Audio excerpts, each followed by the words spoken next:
Salut à tous les amis, ici la pause montre en direct de Montréal. Aujourd'hui, c'est le duel de montres entre la Hanhart 417 ES Panda dont j'avais fait l'unboxing sur la chaîne et ma Baltic Peter Otto Tricompax dont j'en avais aussi parlé un peu sur la chaîne. Je vous invite à regarder les deux vidéos. Avant de commencer, n'hésitez pas à vous abonner, ça me fait toujours plaisir et je sens que lorsqu'on s'abonne, ça me donne de la force et ça me donne aussi beaucoup plus de référencement de la part de YouTube. Donc n'hésitez pas à vous abonner. Et là, c'est parti. On va s'intéresser aux collections des deux montres ainsi que pourquoi j'ai choisi ce duel de montres-ci. Donc on va commencer par ce dernier, le duel de montres entre la Hanhart et la Baltic. Pourquoi? Ce sont deux chronographes autour du même prix. Un est flyback, un n'est pas flyback. Un aussi peut ne pas l'être avec la Hanhart, on verra ensuite dans la collection. Mais aussi le petit point que j'aimais bien, c'est que Baltic, pour leur édition Tour Auto, a des petits compteurs flyback, enfin un d'ailleurs pour le dernier Tour Auto, qui a été réalisé par Hanhart. Quand j'ai un peu creusé, je me suis rendu compte que c'était le même diamètre, que je trouve Baltic et Hanhart reposent sur deux figures qui est Harry Vatanen pour le Tour Auto et Steve McQueen pour Hanhart. La 417 ES était une des montres de Steve McQueen. La Hanhart était une des montres de Steve McQueen, parmi tant d'autres, comme la Tag Heuer Monaco dans son film Le Mans. Donc les deux marques reposent sur deux personnes quand même assez connues, on va dire, et partagent beaucoup de similarités, la même fonction, le même mouvement, vous allez voir, deux mouvements manuels, etc., etc. Donc si on part au niveau de la collection, Baltic possède 6 tricompax différentes. Les deux premières sont les deux en collection, Panda et Reverse Panda. Les deux prochaines sont deux collaborations que Baltic a eues avec Perpetual et Watches of Switzerland. Et enfin les deux dernières, ce sont la Baltic Peter Otto, celle que je possède, et la Baltic Tour Auto, donc orientée sport automobile, avec du coup le partnership avec le Tour Auto et Harry Vatanen. Dites-moi en commentaire si vous connaissiez tous les 6 modèles. Potentiellement, le Watches of Switzerland avec ce cadre en verre n'est pas connu de tous. Pour Hanhart, le chrono Hanhart se divise en deux catégories. La Hanhart 417 ES Flyback et la 417 ES pas en flyback. On va commencer par le non flyback, qui était le modèle de Steve McQueen. On y retrouve un cadran noir avec des sous-compteurs noirs. Enfin, pour le mouvement flyback, on a le Reverse Panda et le Panda que je possède en prêt. On a aussi deux éditions limitées, une avec Tornado, qui est en fait une commémoration d'un vol en collaboration avec l'Allemagne, l'Italie et la Grande-Bretagne. On y trouve d'ailleurs un sous-compteur avec la cocarde de ces trois pays. Ça donne un petit côté en plus. Et aussi à 6 heures, la motion Tornado. Enfin, on a aussi cette édition limitée à 150 pièces avec la couronne, les boutons bonsoir et la lunette caractéristique en bronze. Cette fois, le fond est transparent, laissant apparaître ce très beau mouvement Célita. Mais avant de rentrer trop dans les détails, dites-moi en commentaire si vous connaissez toute cette collection de Hanhart. Donc je voulais remercier Hanhart encore une fois pour ce prêt de la montre et cette vidéo va enfin sortir. J'ai eu quelques petits problèmes avec mon ordinateur malheureusement. Je retourne cette vidéo. Donc maintenant passons aux caractéristiques des deux montres. Commençons par la Baltic. La Baltic possède une réserve de marche de 63 heures sur le mouvement Célita non flyback. On a aussi 39 mm,5 de diamètre, 47 mm de corne à corne, et enfin le prix de cette Peter Otto était autour de 2340 € en France, taxe inclue du coup. C'était une édition limitée à 300 exemplaires partis en seulement 3 minutes, donc une super réussite. La garantie est seulement de 2 ans, mais on va voir, c'est comme pour Hanhart. Enfin, Baltic a différents créneaux de prix. les 2340 € pour la Peter Auto, c'était monté à 2520 € pour la Tour Auto. Celles qui sont en collection permanente commencent à 1900 € et enfin les éditions Watches of Switzerland et Perpetual sont, je crois, un peu plus chères à vérifier, mais je pense que ça va tourner autour des 2800 €. Maintenant, passons à Anhart. Anhart, 46 mm de corne à corne pour 39 mm de diamètre. 2 ans de garantie, comme pour la Baltique. On a un mouvement flyback ou non. Celle-ci a un mouvement flyback avec un prix de 2600 €. La version non flyback va se trouver autour des 2300 € ou un peu moins, 2000 € je crois, pour la version sur un bracelet cuir.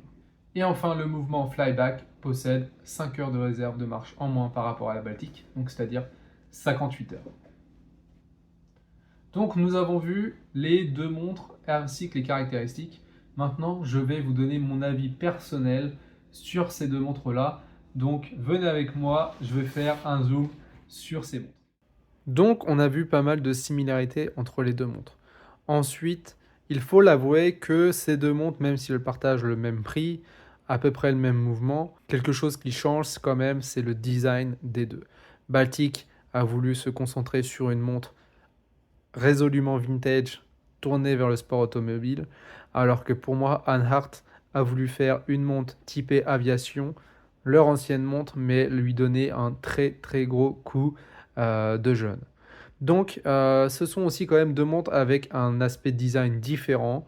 L'aspect design, je vais essayer de le mettre de côté, parce que ça, ce sont des choix qui sont personnels, mais vraiment m'intéresser à l'aspect de la montre en tant que tel, le winding, les boutons poussoirs, ce genre de choses, pour vous montrer vraiment qu'est-ce que je préfère chez l'une ou chez l'autre. Le premier point qu'on va commencer, c'est la lunette. La lunette de la Anhart, pour moi, est bien plus caractéristique de la montre par rapport à la Baltic, où là, on a une lunette tachymétrique, on va dire standard, pour une montre typée sport automobile.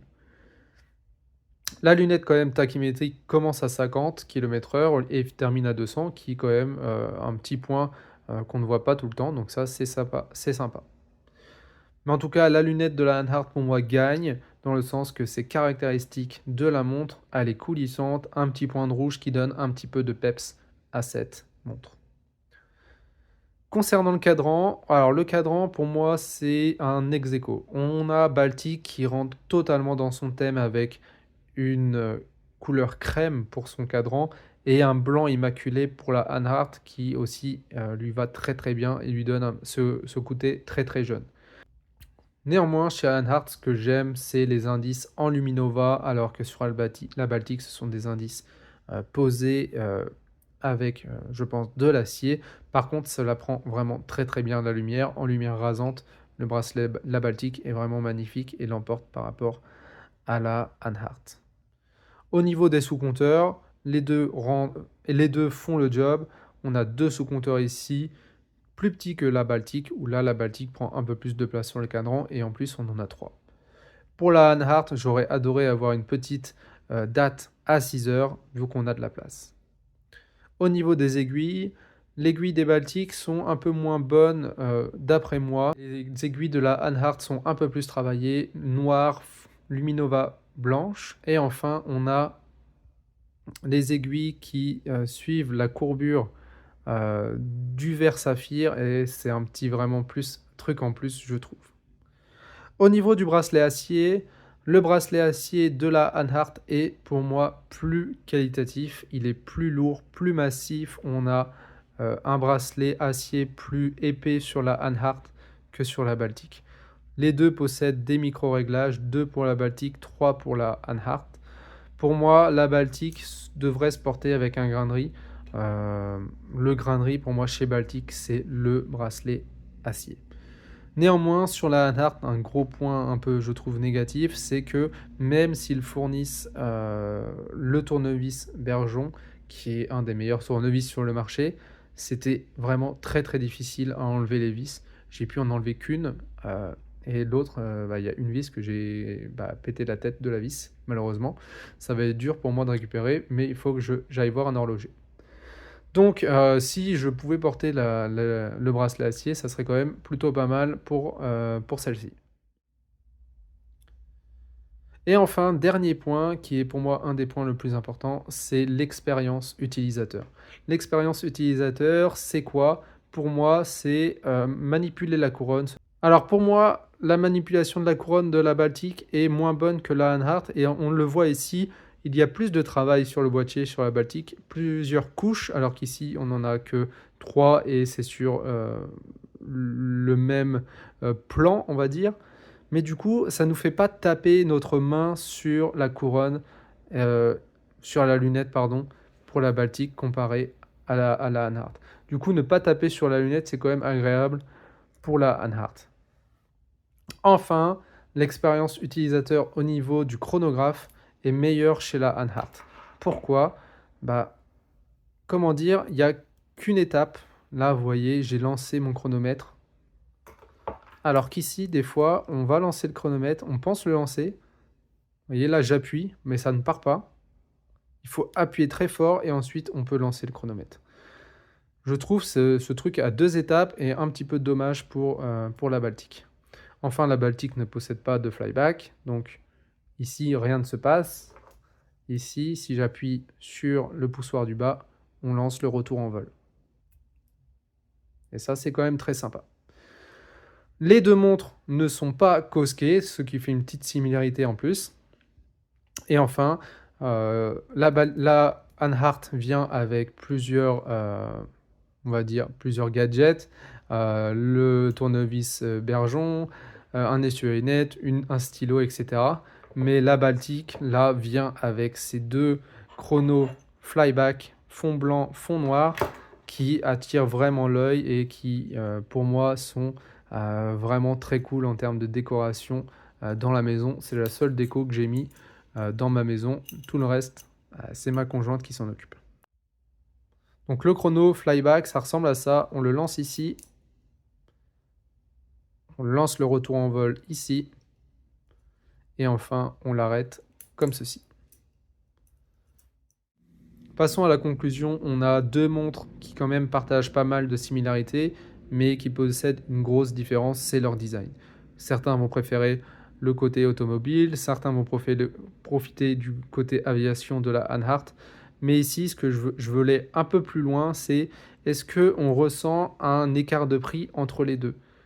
Et je trouve que oui, on ressent un écart de prix entre les deux. Et cet écart de prix de 600 €, pour moi, potentiellement les vaut.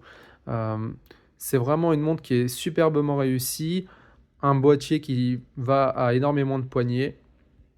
Et enfin, c'est aussi un design qui est intemporel pour la Hanhart plus que la Baltic Peter Otto.